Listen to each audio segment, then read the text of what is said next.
আমার প্রিয় জন্মভূমি বাংলাদেশ,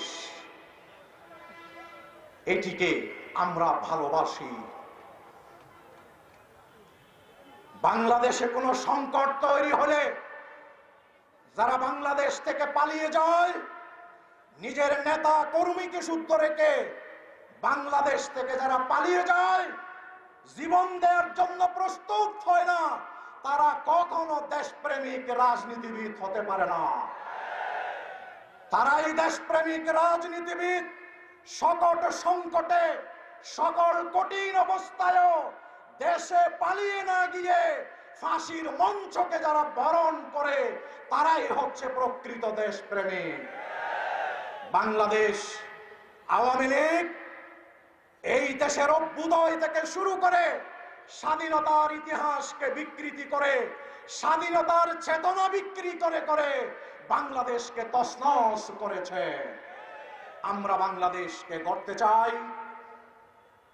কি ধরনের বাংলাদেশ গড়তে চাই?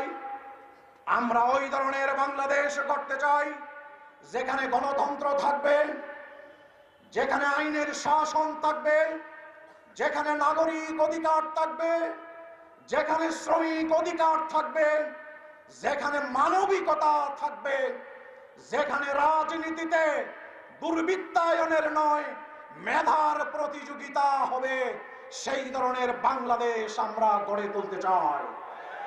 আমরা এই দেশের সাংবাদিক, এদেশের প্রশাসন, এদেশের হিন্দু, বৌদ্ধ, খ্রিস্টান, এদেশের সকল নাগরিকের এই ধরনের একটি আদর্শিক গণতান্ত্রিক ইসলামী মূল্যবোধে উজ্জীবিত ওয়েলফেয়ার স্টেট, কল্যাণ রাষ্ট্র আমরা এই সুযোগে গঠন করতে চাই।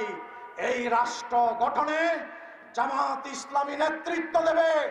আমরা এই জামাত ইসলামীর সাথে, গণতান্ত্রিক শক্তির সাথে আমরা গোটা দেশবাসীকে সাথে পেতে চাই।